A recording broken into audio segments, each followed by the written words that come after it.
Assalamualaikum dan salam sejahtera. Tuan-tuan dan puan-puan sekalian, Selangkah telah menemani anda sepanjang era pandemik ini. Sistem penjajakan kontak pertama di Malaysia ini telah mula diperkenalkan pada 5 Mei 2020 sebagai respon Kerajaan Negeri Selangor dalam mengemudi cabaran pandemik COVID-19. Selangkah mengendalikan data peribadi pengguna dan telah mematuhi Akta Perlindungan Data Peribadi 2010 sejak penubuhannya lagi.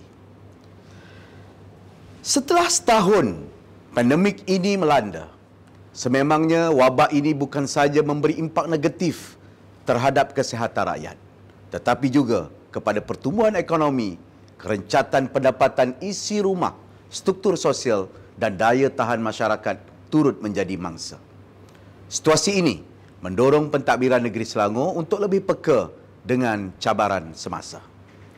Di bawah pengurusan Cellgate Corporation, sudah pasti Selangkah akan dan telah diperkasa untuk memberi respon yang lebih efektif dan komprehensif bagi membantu rakyat menempuh dan menangani musibah ini.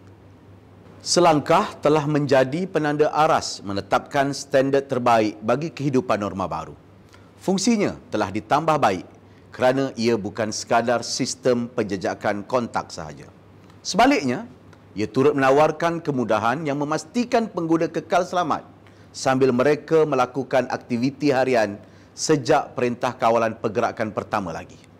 Antaranya, peta premis-premis yang terjejas, semakan risiko pendedahan, yang ketiga, trend pengunjung dan yang keempat, log pengunjung.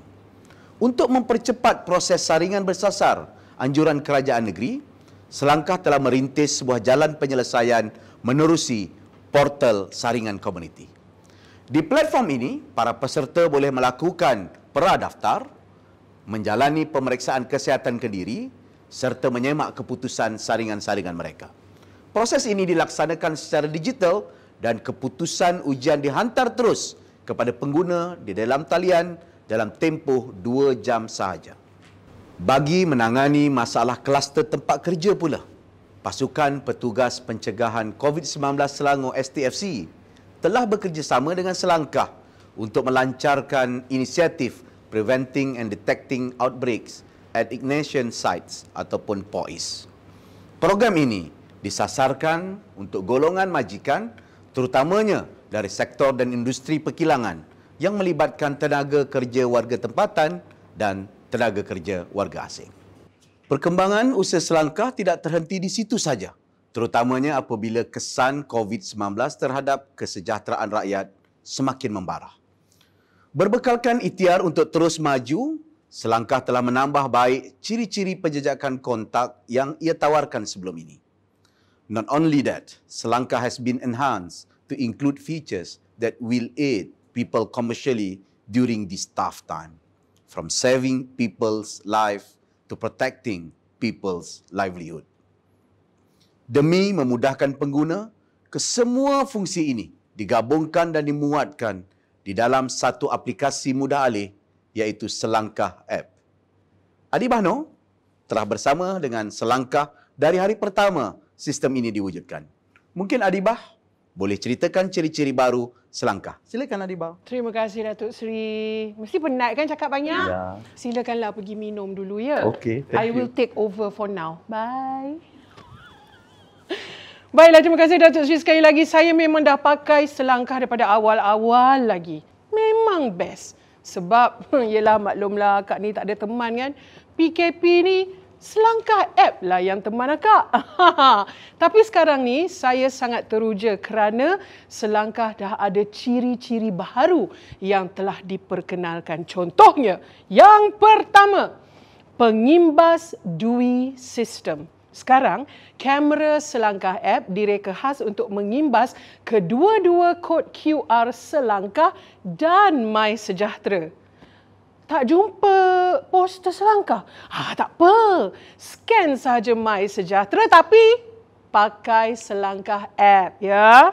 Kebaikannya, anda boleh menikmati kemudahan daripada kedua-dua sistem penjejakan kontak ini. Lepas tu, yang kedua, pilihan daftar masuk melalui GPS. Yelah, kadang-kadang kita rasa malas nak beratur, nak scan poster lah, apalah kan. Check in sahaja melalui fungsi GPS handphone anda. Mudah kan? Lepas ni, kalau kita nak tahu sejarah imbasan kita pula, sekarang ni pun dah boleh. Papan buletin pun ada untuk kita dapatkan berita terkini daripada kerajaan negeri berkenaan COVID-19. Untuk menikmati semua fungsi selangkah ini dan banyak lagi pada masa yang akan datang, apa lagi anda perlu buka akaun Selangkah ID. Apalah pula Selangkah ID ni? Okey, dengan digital ID ni anda boleh buat dan dapat macam-macam keistimewaan. Anda boleh bayar bil dan saman dengan mudah. Anda boleh mendapat bantuan kebajikan daripada kerajaan dan banyak lagi. Macam mana? Setakat ni menarik kan? Yang akan datang pun ada lagi banyak benda yang istimewa. Okeylah, saya bagi hint. RSVP. Bukan nak jawab undangan majlis perkahwinan, tak. RSVP ni ialah Register and Sign Up for Your Vaccine Pack. Ya, modul RSVP akan diperkenalkan bagi memperkukuh penyampaian vaksin COVID-19 secara lebih teratur. Selain fungsi kesihatan, Selangkah juga akan ada fungsi komersial yang bertujuan untuk menolong rakyat yang terkesan dan secara tidak langsung merancakkan semula ekonomi negara. Di bawah fungsi komersial ini, Selangkah akan ada Selangkah Biz. Sekarang peniaga kecil boleh menerima bayaran cashless daripada mana-mana platform e-wallet. Contohnya lah kan, Kak Limah jual pisang goreng, tapi pelanggannya nak bayar guna e-wallet sebab tak ada cash. Dengan menggunakan Selangkah Biz, Kak Limah boleh terima bayaran tersebut, tak ada masalah. Tak lama lagi, Selangkah akan ada Selangkah Wallet. Wallet lagi. Tapi wallet ni selain daripada digunakan untuk pembayaran tanpa tunai, ia juga satu cara bagi penyaluran manfaat kebajikan oleh kerajaan. Masa PKP ni kan, susahnya lah kita nak pergi ke sana kemari nak bayar bil-bil kerajaan. Betul tak? Kat mana kita nak bayar semua bil di satu tempat. Jangan risau, we got your back. Anda nanti boleh pergi ke portal Selangkah Pay untuk bayar semua bil ni. Bil, cukai, permit, saman lagi. Kering tekak jugalah nak bercerita pasal Selangkah app ni kan. Tapi apa yang nyata, Selangkah ni memang banyak ciri-ciri baharu yang menarik dan memudahkan hidup kita semasa dan selepas pandemik nanti, insya-Allah. Baiklah, saya serahkan kembali kepada Yang Berhormat Datuk Seri Menteri Besar Selangor. Silakan. Terima kasih Kak Alibah. Memang best app ini. Selangkah akan membantu kita ke arah Selangor dan Malaysia yang lebih selamat, sehat dan senang buat semua. Apa tunggu lagi? Jom kita semua muat turun Selangkah app sekarang di selangkah.my.